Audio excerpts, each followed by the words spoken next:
Olá, eu sou o Marcos Terena, criador do primeiro movimento indígena aqui no Brasil.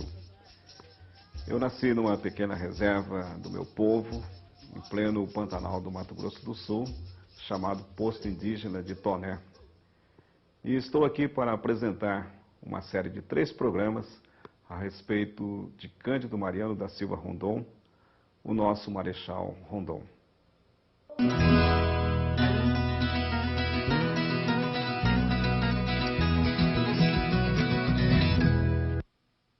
Neste primeiro programa vamos falar sobre Rondon, suas origens desde Mimoso, no Pantanal do Mato Grosso, até o seu ingresso no Exército Brasileiro, o pensamento positivista e as expedições pelo interior do Brasil.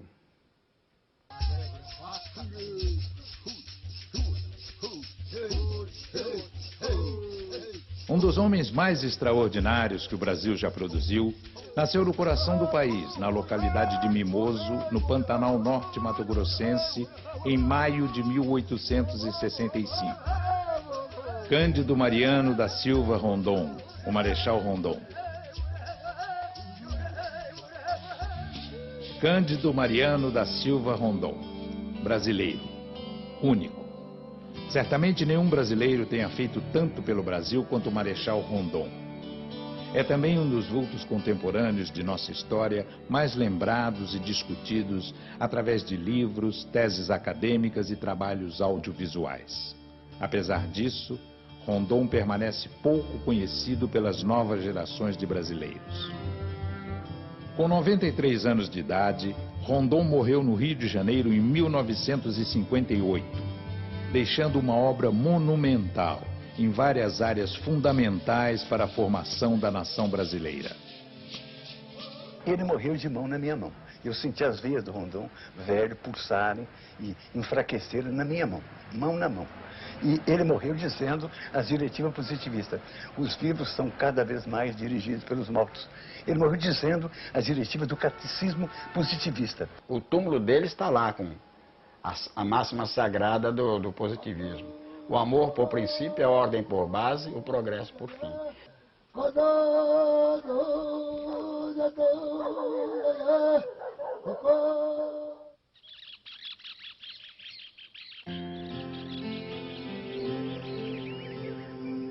Incomparável jardim da natureza, emoldurado de verdes morrarias, adornado de altaneiros, buritizais e densas cordilheiras de cambarazais, circundado de volumosas baías que escoam para o rio Ibitiraí, o Pantanal do Mimoso, bucólica localidade em que nasci, é o rincão pastoril mais belo da terra de Antônio Jô, do Brasil inteiro, quiçá do mundo.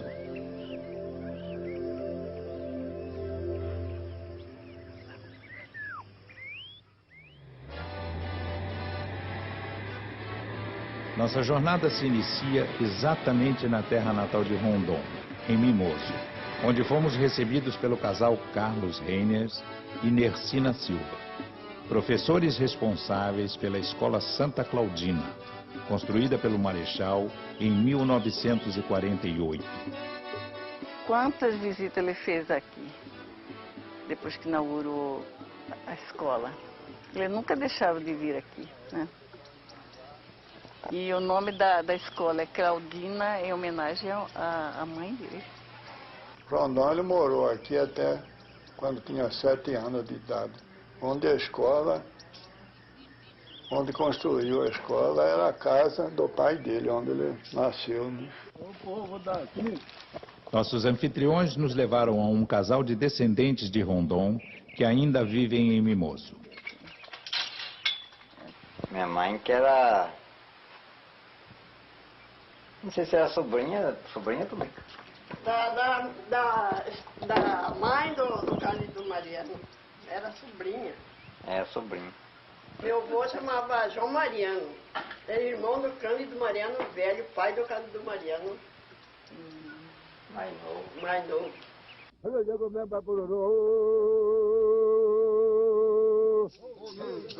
A última vez que ele veio aqui, Ele queria rever os velhos amigos, os índios que trabalharam com ele, que venceram o concurso na travessia do Pantanal, na implantação da linha telegráfica. E dentre esses índios tinha um que ele dedicava muito afeto, muito amor, muito carinho, porque era o sangue dele, e passou 50 anos trabalhando com ele. Esse índio chamava-se Oarine Ecureu, e o apelido era Cadete. E o Rondon queria vê-lo pela última vez, sabendo que a morte estava se aproximando, e o SPI naquela época mandou reunir os bororos do Rio São Lourenço, do Corgo Grande e outros postos indígenas e levar até Mimoso. E Cadete disse a ele: ô Rondon, você tá velho, muito velho, vem pra cá, acaba de envelhecer aqui, morre conosco, só Bororo tem competência para enterrar você, Rondon, vem pra cá, que nós é que podemos enterrar você. Vamos fazer o seu funeral maior Bacururu, que é o funeral Bororo. E o Rondon pacientemente explicava para ele: Cadete, eu não posso. Nós convivemos juntos 50 anos, mas a minha família está no Rio de Janeiro, todos estão enterrados lá. E um dia estava eu no Rio, dirigi o Museu do Índio, quando o Rondon me chama à casa dele e mostra o telegrama. O Cadete é que tinha morrido. E era o telegrama para ele ir, ele devia ir como um bororo, todos os bororos tinham que ir assistir o cerimonial fúnebre do Cadete. Então ele disse: não, Darcy, vai você, eu não posso, nessa idade, eu não posso ir lá participar disso. Vai, filma tudo e traz para eu ver. Então o Rondon gravou um texto lindíssimo em Bororo, que era mais ou menos assim: vejam, olhem para ele, ele é fulano, olhem bem para ele, ele está olhando para vocês, é com meus olhos, eu estou olhando para vocês. Olhem o ouvido dele, estão vendo a orelha dele? Ele é minha orelha, ele está ouvindo, é o meu ouvido que está ouvindo. A boca, olhem para a boca dele, ele vai falar, sou eu que estou falando para vocês. Ele deve ir aí, eu estou muito fraco, não posso ir ao cerimônia do Cadete, ele está aí. Olhem bem para ele, sou eu. Acho que isso o vovô nos ensinou sempre desde pequenas. Ele que tinha uma origem bororo, terena, né? A esse amor pelo povo indígena, né? Pelos povos indígenas, esse respeito que ele teve por todos os povos ao longo do seu percurso da linha telegráfica, a grande preocupação que ele tinha de conhecer esses povos, de respeitar as culturas, de defender esses povos.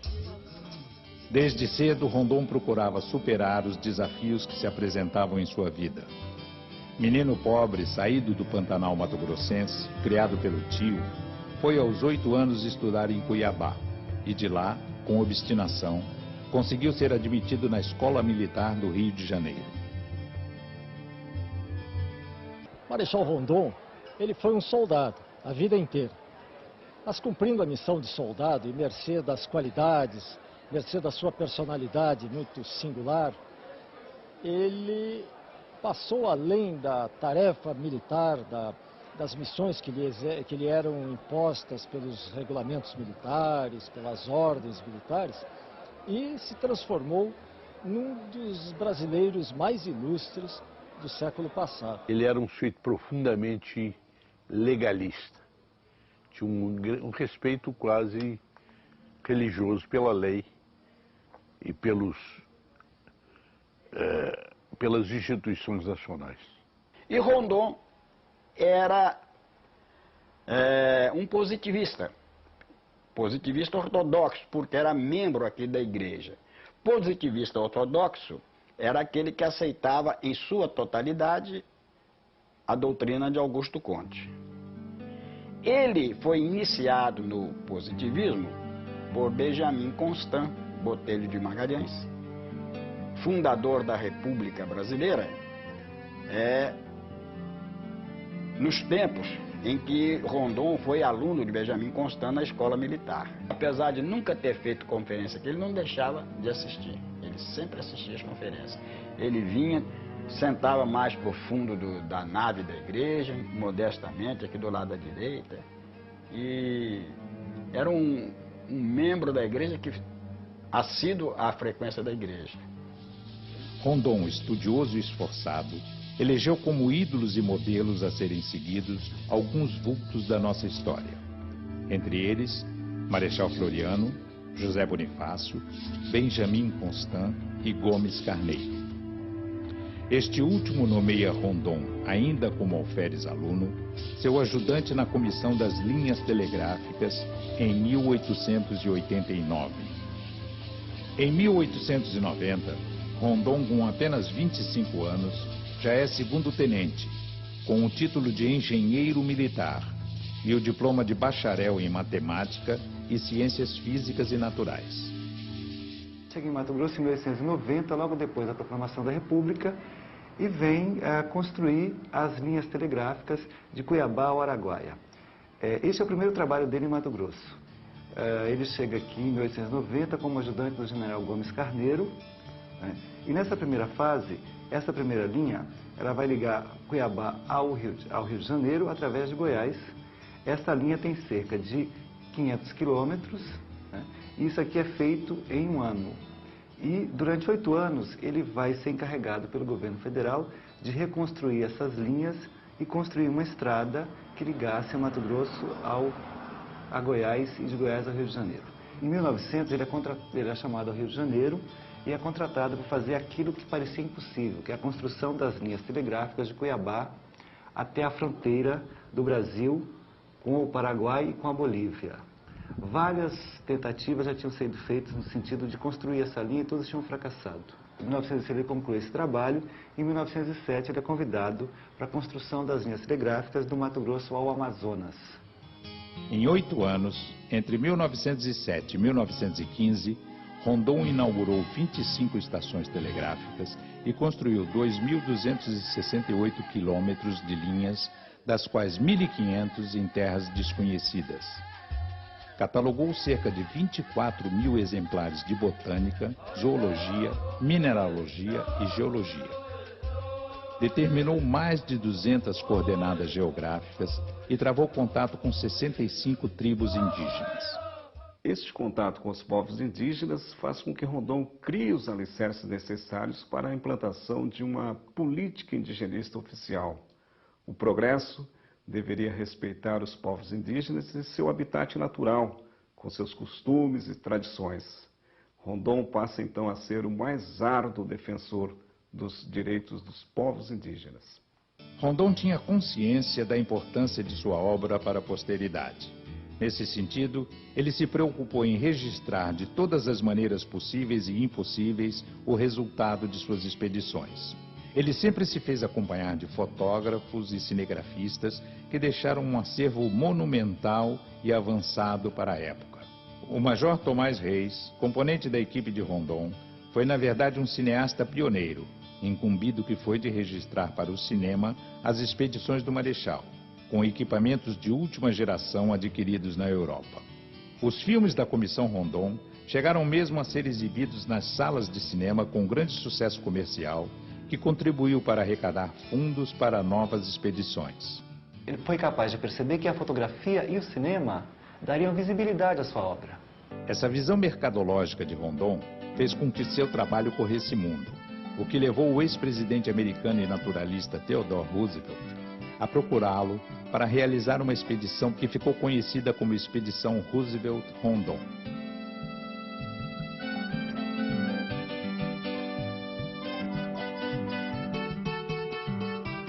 Outra contribuição fundamental para o desenvolvimento do país foram as demarcações territoriais, sobretudo no estado do Mato Grosso e suas fronteiras nacionais e internacionais.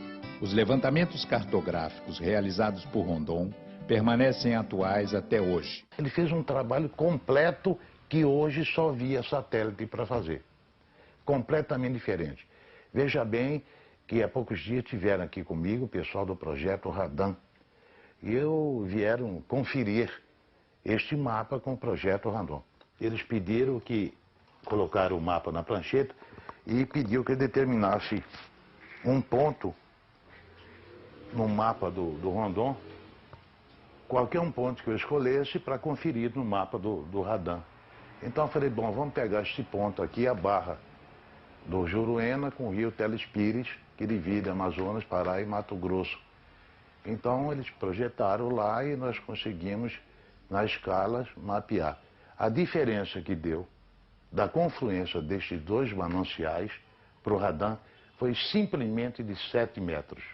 Ele podia errar, de acordo com o cálculo de engenharia, 4 por 1000. Em 1000 metros, 4 metros. Ele errou na distância de quase 500 quilômetros, errou 7 metros. A perfeição. Até hoje, eles acham que aquilo talvez nem foi Rondon que fez, foi uma alma do outro mundo, que é impressionante o trabalho dele. Em 1936, o Congresso Mundial de Geografia resolve homenagear Rondon, batizando com seu nome o Meridiano 52, que atravessa o Brasil Central. É isso aqui, ó. Ele passa pegando aqui, ó, Pará, Amapá, tá? Amapá, Pará, Mato Grosso do Sul, Rio Grande, Paraná, Rio Grande do Sul. No segundo programa, a política indigenista oficial, nascida da visão humanista de Rondon.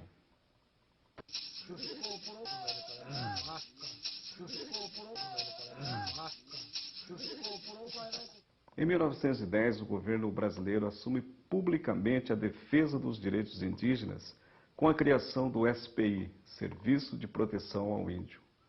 Rondon vê, então, reconhecido oficialmente todo o seu trabalho em prol do índio brasileiro.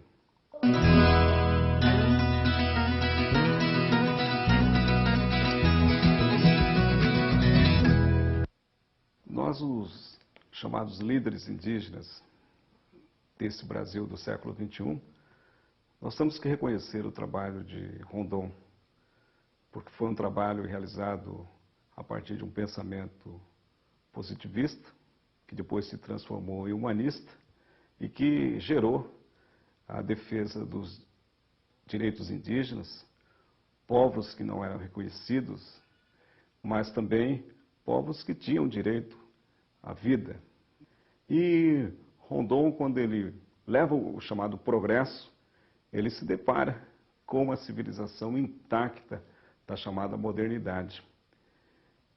O avanço das linhas telegráficas também, provavelmente, provoca em Rondon um sentimento de resgate, porque o colonizador também sempre preparou a nós, os índios, para sermos um futuro não índio, um futuro homem branco. E a gente acreditou nisso, de que era possível a gente deixar de ser o que éramos e assumir uma nova identidade. E jamais imaginávamos a possibilidade de compartilhar essas duas civilizações, como é o retrato do nosso Brasil.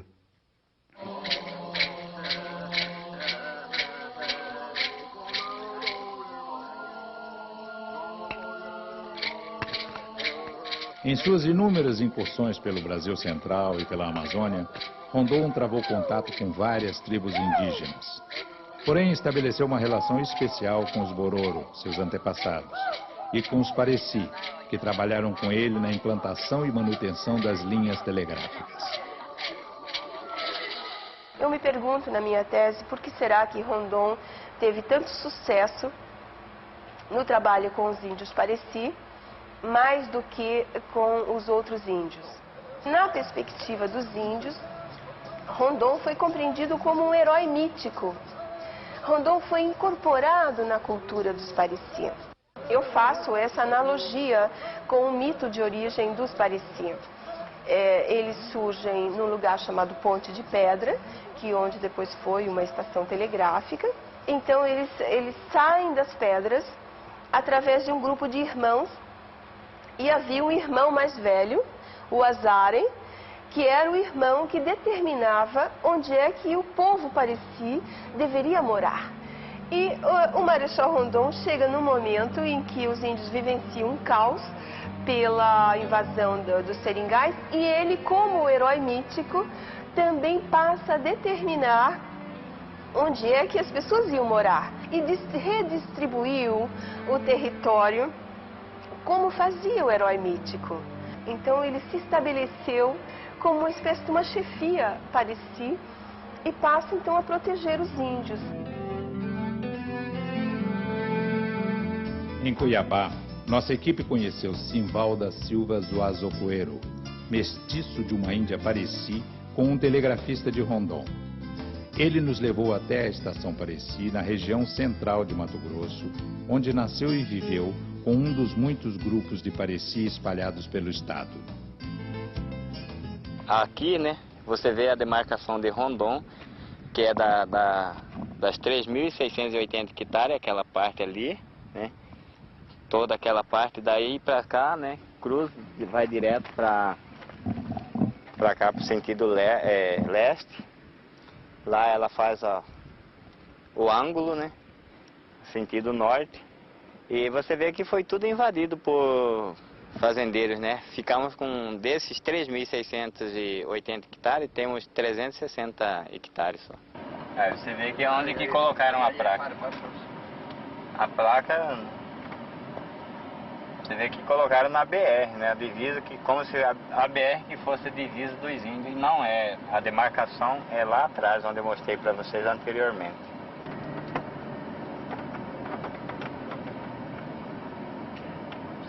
E isso aqui é o que sobrou da demarcação de Rondon.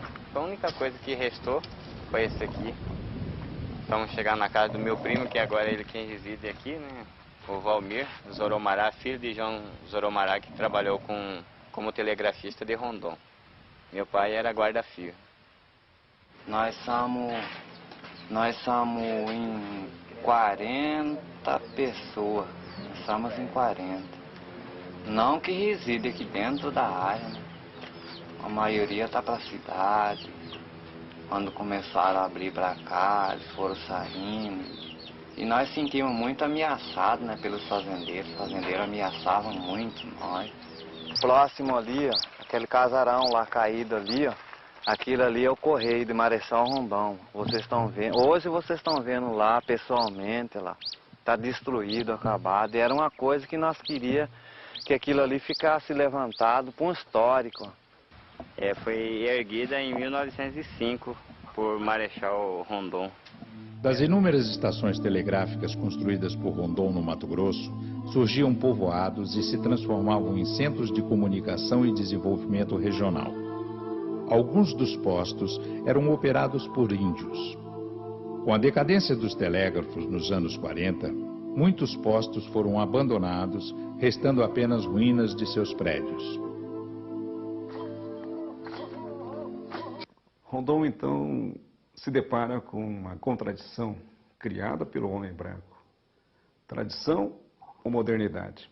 O que fazer com os povos indígenas que estavam intactos na sua própria civilização?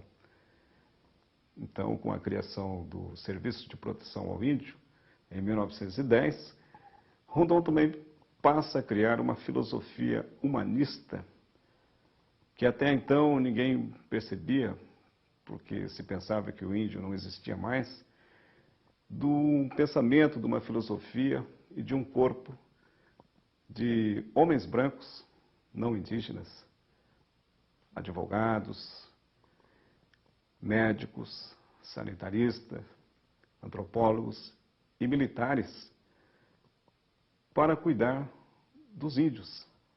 Surge então o pensamento indigenista, baseado principalmente em dois pensamentos de Rondon. O primeiro pensamento: morrer se preciso, matar nunca. Segundo pensamento: fazer do índio um índio melhor. É incrível como uma filosofia pode ser posta no coração dos homens, que chegam a encarnar um princípio duro como esse. Invadindo o território indígena, que eles eram os invasores, mortos pelos índios, não revidam. Isso se deve a Rondon. A dedicação e o respeito aos povos indígenas inspiraram decididamente várias gerações de sertanistas que tinham no Marechal um modelo a ser seguido. Homens como Darcy Ribeiro, os irmãos Vilas Boas, Noel Núteus, Porfírio Carvalho e Sidney Possuelo assumiram a herança de Rondon, aplicando cada um a seu tempo os ensinamentos deixados nos caminhos abertos por ele. Em especial uma herdeira, esta com reais laços familiares, Elizabeth Amarante Rondon, neta do Marechal, encarna a luta de preservação dos povos indígenas.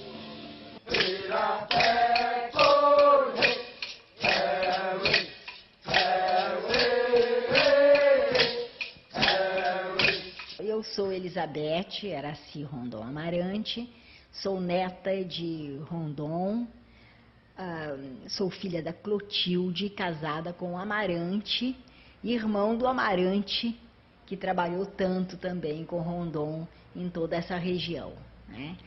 Então, realmente eu vivi com o vovô muitos anos, toda a minha infância eu vivi com o vovô. Hoje eu sou membro do Conselho Indigenista Missionário, do CIMI, e estou em Mato Grosso faz 23 anos agora. Eu sou religiosa da Congregação do Sagrado Coração de Jesus e desde então, 23 anos, eu estou trabalhando no Conselho Indigenista Missionário, como membro do Conselho, com os povos da região do norte de Mato Grosso, noroeste de Mato Grosso. O povo Irante, inicialmente, e depois o povo Minqui. São povos parentes, um grupo isolado, língua isolada. Os Minqui foram contatados em 71, eram apenas 23 pessoas naquele tempo, com machado de pedra lascada. Hoje são 81 pessoas. Dos legados de Rondon, nós do CIMI, nos orgulhamos de ter, né, entre os legados mais importantes, uma das suas netas, que foi até vice-presidente do CIMI, que dedicou toda a sua vida, de fato, ao povo indígena, Minqui, né, um povo de pouco contato, e que é um símbolo um pouco dessa nova postura, dessa luta junto aos povos indígenas. Sempre dizem, você está continuando a obra de seu avô.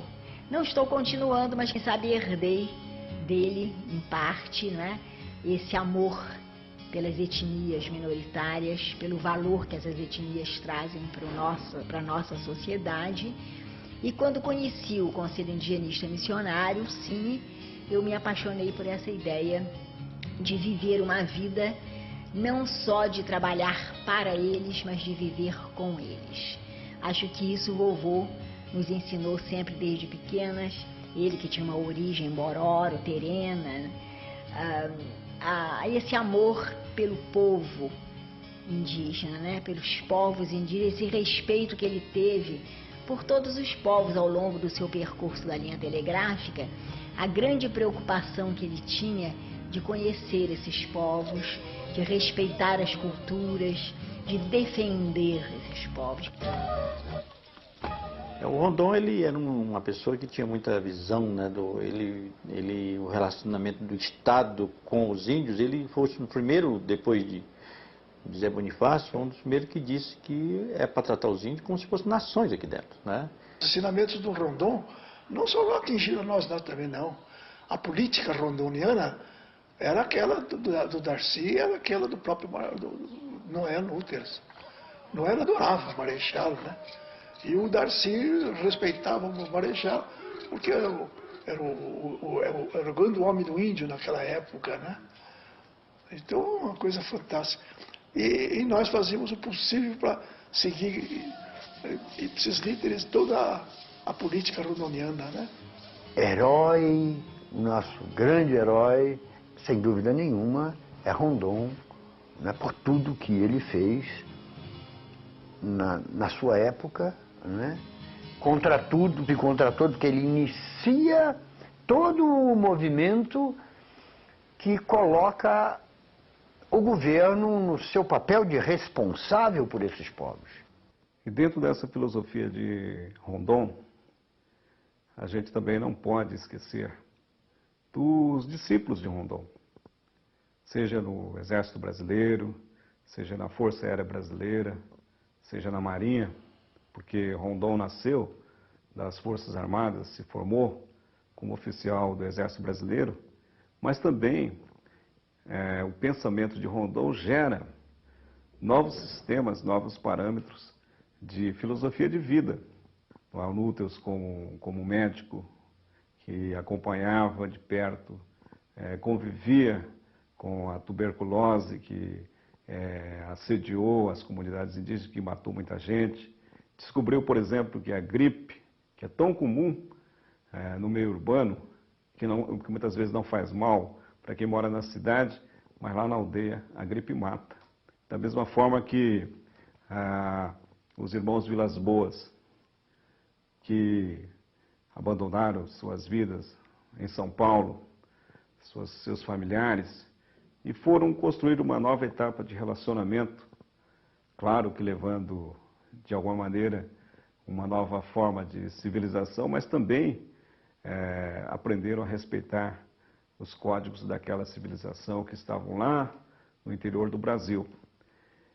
E os irmãos Vilas Boas, que fizeram uma série de contatos com povos arredios e que possibilitaram aquilo que vai ser a ilha ecológica do Brasil, em pleno centro-oeste, que é o Parque Indígena do Xingu. A gente não pode esquecer de pessoas que fizeram contato com o Chavante, por exemplo, como Chico Meirelles, e também da nova geração de indigenistas, de sertanistas, que ainda hoje estão lá no meio das matas, vivendo, compartilhando, convivendo e lutando para defender os interesses indígenas, como Sidney Possuelo, que coordena essas ações através da FUNAI. A FUNAI nasce do SPI, criado por Rondon. Então ela herda não somente equipamentos ou isso, aquilo, mas ela herda os homens e as práticas, a filosofia. Então a filosofia, ainda da FUNAI, era a filosofia de efetuar contato, efetuar contato, efetuar contato. Quando você via o índio isolado, ele vive tranquilo, ele vive bem, está no seu métier. Se você faz o contato, ele tem tantas perdas, ele perde por questões de doenças, há uma depopulação muito grande, desaparecem muitos índios. Quando não desaparece a tribo inteira, eles têm uma grande diminuição no seu contingente humano. Se você não faz o contato e os deixa, anos depois você volta lá, eles já não existem mais. Porque as frentes pioneiras da civilização, do desenvolvimento nacional, vão entrando e vão empurrando e vão desaparecendo aqueles povos. E também no trabalho que vem sendo feito ainda hoje, persistentemente, por pessoas como o Carvalho, Porfírio Carvalho, junto aos Waimiri Atuari, na Amazônia brasileira. Me chamaram porque os índios Waimiri Atuari tinham atacado um grupo de funcionários, tinha morto os funcionários, e eu fui chamado para trabalhar, fazer parte da equipe lá. É um projeto de vida, né, aos índios Waimiri Atuari, que consistia num projeto por 25 anos, e que nós íamos resgatar toda a dignidade dele e a autonomia que eles tinham antes do contato. Era uma dívida que a sociedade brasileira tinha. Nós temos um sistema de saúde funcionando, não é um sistema do governo, é um sistema nosso mesmo, que nos deixa muito tranquilo com relação à vida deles. Nós temos um sistema de escolar próprio, que não segue o sistema normal daqui, e que eles mesmos constroem. Hoje os índios, aqueles 374 que nós começamos em 86, hoje são 925 índios. E esses 925 índios felizes da vida. Esses 925 índios não estão sobrevivendo, estão vivendo. E eles hoje, eu posso dizer, sem nenhum medo de ser contestado, são os índios que vivem em melhor situação nesse país. E talvez no mundo. E no meio de todo esse valor de busca da paz, através do diálogo e do respeito mútuo, a gente não pode também se esquecer de um dos mais polêmicos, mas não contraditório, porque tinha um objetivo claro, que foi o professor Darcy Ribeiro. O antropólogo, educador e pensador Darcy Ribeiro foi, dos herdeiros de Rondon, o que mais se empenhou em difundir a sua obra. Durante a longa convivência com o Marechal, Darcy foi seu porta-voz e intérprete. Liderou a campanha por sua candidatura ao Prêmio Nobel da Paz, obtendo adesões irrestritas das mais diferentes áreas da comunidade internacional, em reconhecimento à sua importância para a paz entre os povos. O processo do prêmio foi interrompido com o seu falecimento em 1958. Ao leito de morte, suas últimas palavras, presenciadas por Darcy, foram: amor, ordem e progresso. E ele morreu dizendo as diretivas positivistas. Os vivos são cada vez mais dirigidos pelos mortos. Ele morreu dizendo as diretivas do catecismo positivista. E foi para o cemitério São João Batista, no Fuso Sepultado, e eu fiz a oração fúnebre do Rondon. Se o Brasil nada devesse a Conte, que tamanha influência exerceu sobre o pensamento nacional, deveríamos acreditar, ao menos, o haver se conformado à luz dos princípios morais de sua filosofia, a mais rica, a mais coerente, a mais enérgica e a mais generosa personalidade jamais criada pelo povo brasileiro. No terceiro e último programa, vamos ver como os povos indígenas e seus líderes estão se organizando para defender suas culturas e os seus direitos fundamentais.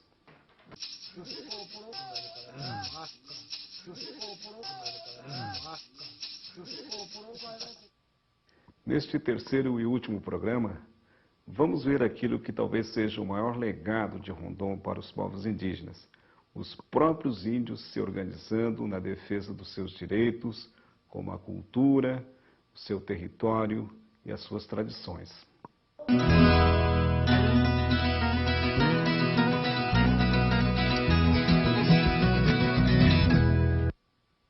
Filosofia indígena não tem esquerda nem direita. Filosofia indígena não tem partido político. Filosofia indígena não tem a religião do homem branco, porque todos esses fatores dividem as pessoas e os povos. Então, nós temos que praticar na relação do futuro uma caminhada baseada nos rastros dos nossos antepassados.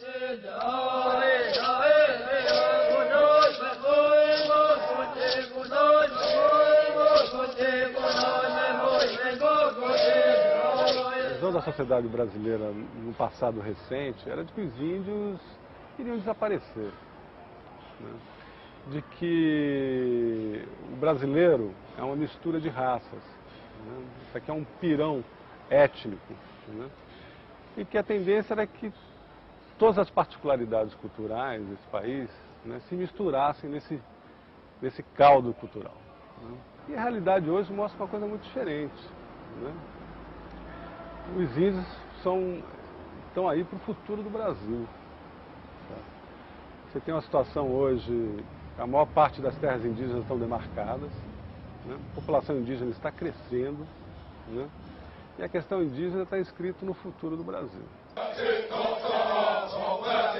Do enorme legado humanista deixado por Rondon, especialmente junto aos povos indígenas que tanto sofreram a partir do contato com o homem branco, a consequência mais importante talvez seja uma nova realidade desses povos que estão se organizando em sua defesa cultural e econômica, buscando alternativas para a sua tutela e, em alguns casos, recuperando o crescimento populacional e o resgate de suas tradições e de seus idiomas.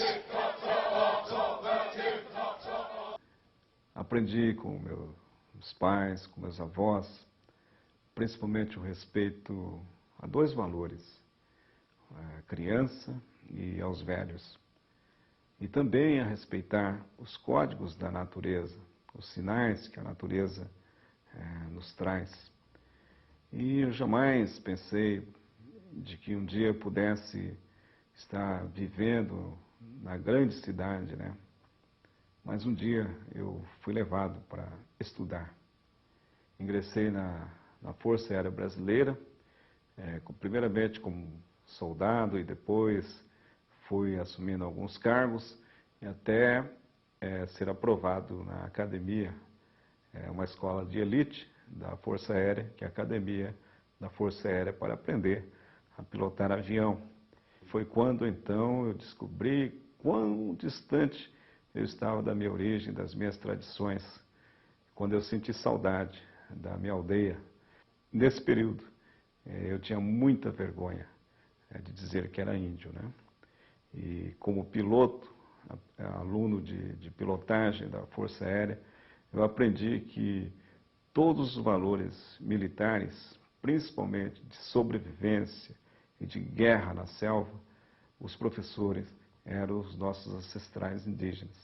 E a partir desse pensamento é que eu procurei, através da criação de um grupo de estudantes indígenas, depois uma equipe de futebol indígena e depois um movimento organizado dos povos indígenas, de que era preciso ter novos índios na luta desses valores, porque de alguma maneira todos os líderes indígenas, chamados líderes indígenas de hoje, eles passaram por algum tipo de preconceito, de dificuldade e se impuseram com tudo isso para mostrar que vale a pena ser índio no Brasil.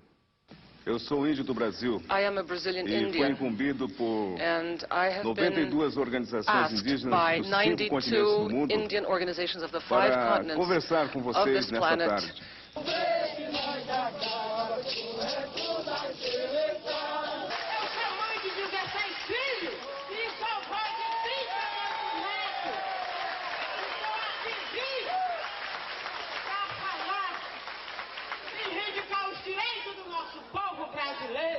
Os índios, desde 88, até antes um pouco, começam a ter suas organizações, né? Começam a ter os seus projetos. Né? Então, o papel do Estado hoje, né, na verdade, está em xeque na relação que ele tem com as populações indígenas. Você ainda tem populações de pouco tempo de contato ou isoladas que precisam da proteção do Estado, né? Bastante forte. Né? O Estado tem um papel importante no reconhecimento e proteção das terras indígenas, né? Que é um papel inquestionável do Estado. Né?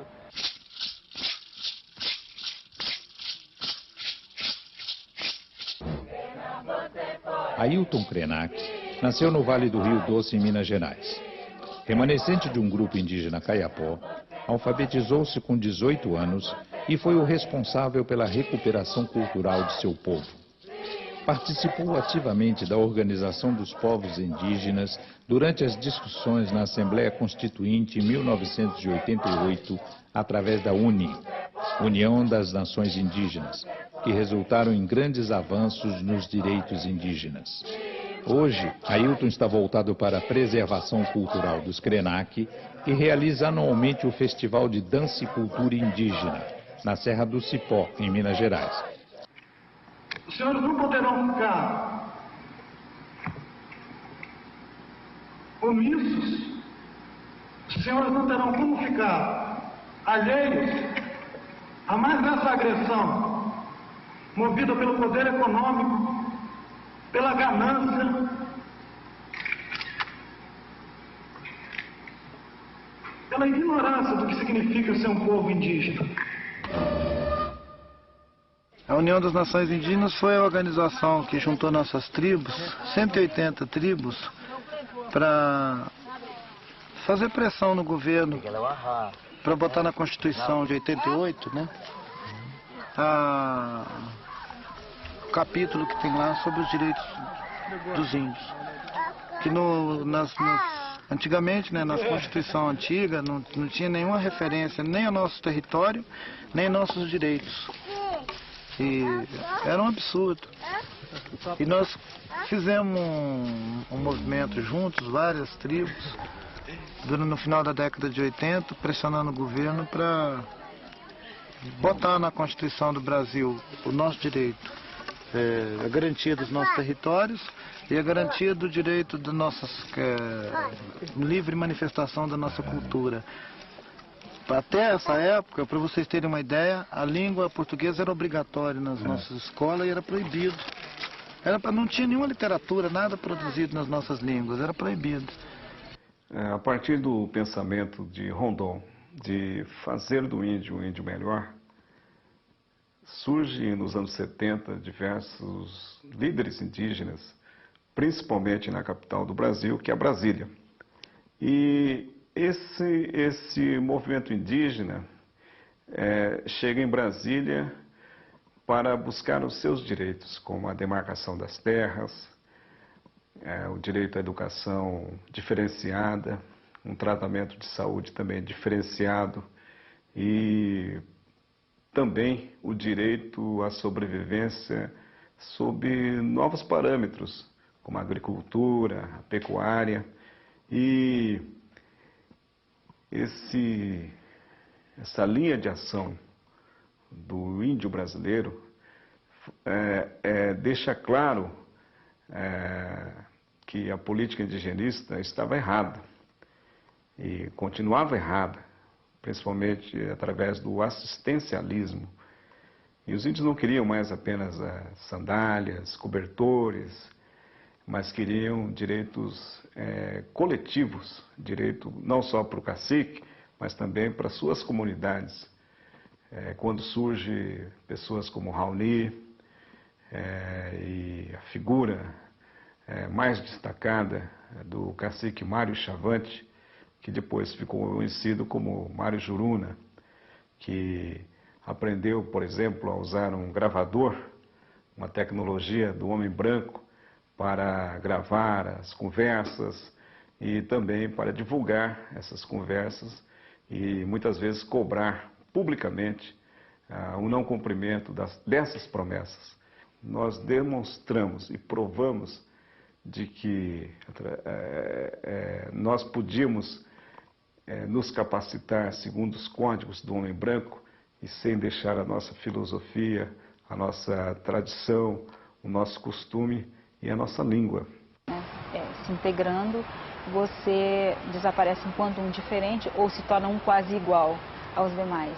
Então, eu acho que nós, mais do que nunca, lutamos para que isso não acontecesse e provamos que nós podemos perfeitamente estar aqui fora, convivendo com a sociedade não índia, na defesa dos nossos direitos, sem, por isso, jamais deixar de sermos índios.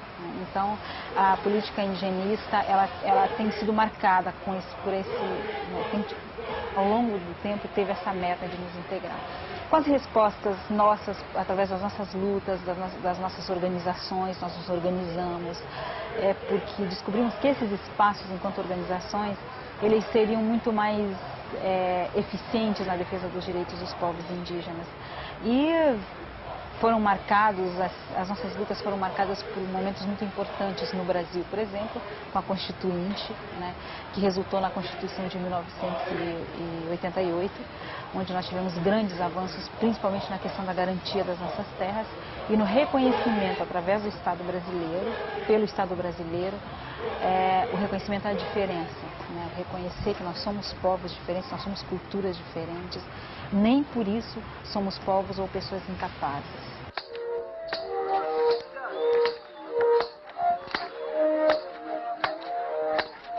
Eu acho que a sua época, né, todas de alguma forma contribuíram. Em 1910, quando Rondon começa a trabalhar com os povos indígenas, quando com ele nasce essa coisa de construir o compromisso do Estado brasileiro na proteção dos territórios, das culturas, da integridade física mesmo dos índios, quando começaram a construir as linhas de transmissão nas terras do sul, em outras regiões, quando houve o desbravamento, né, do Brasil. Eu acho que na época dele, isso é o que estava ao alcance dele fazer. E ele, enquanto humanista, enquanto uma pessoa preocupada realmente o conceito dele de defender direitos, era o de defender principalmente a integridade física e cultural dos povos indígenas, né? Eu acho que, com certeza, ele foi pioneiro nessa luta, ele é quem consegue tornar essa luta oficial, consegue levar isso, transformar isso numa discussão de Estado e consegue fazer com que isso seja um compromisso de Estado.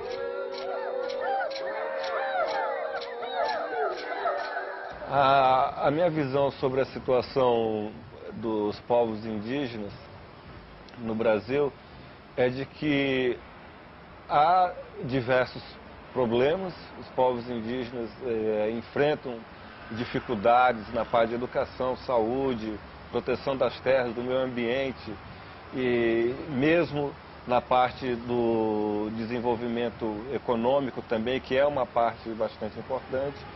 Agora, nós não podemos dizer que só há problemas.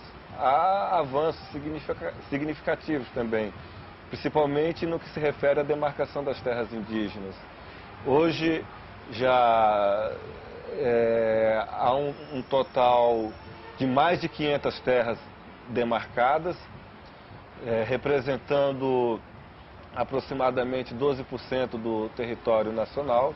Então isso é bastante significativo. O Brasil não conhece o patrimônio cultural que ele tem. Hoje você tem mais de 220 etnias, falando mais de 170 línguas nesse país.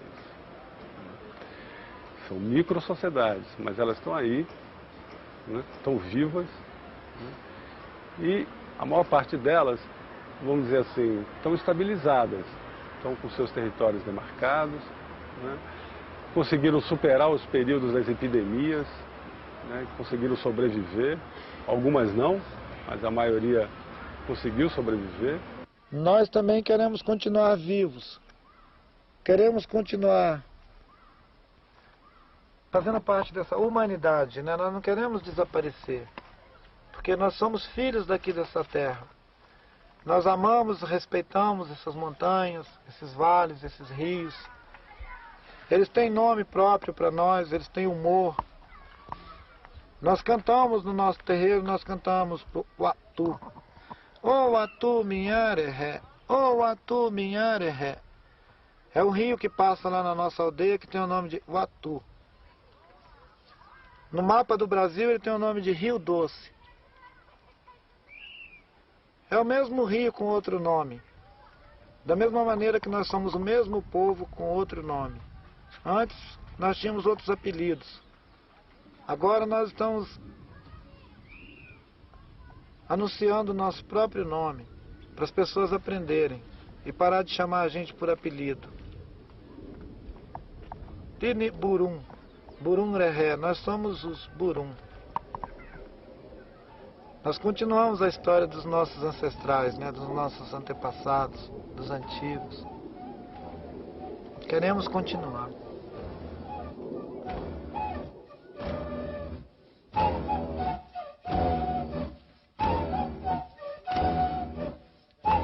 Cândido Mariano da Silva Rondon. Um nome que certamente irá atravessar os tempos na história da humanidade, deixando marcas fundamentais. Seu pacifismo encontrou eco na figura de Gandhi, com quem se correspondeu. O homem que incorporou a modernidade não predatória, demarcando nossas fronteiras contemporâneas, num levantamento único da natureza da nossa terra, estabelecendo a comunicação do Brasil com os brasileiros e com o mundo. Em nossa bandeira está oculta a palavra amor, que foi o principal sentimento que moveu a existência deste grande brasileiro. Amor à pátria, amor aos índios, amor à natureza.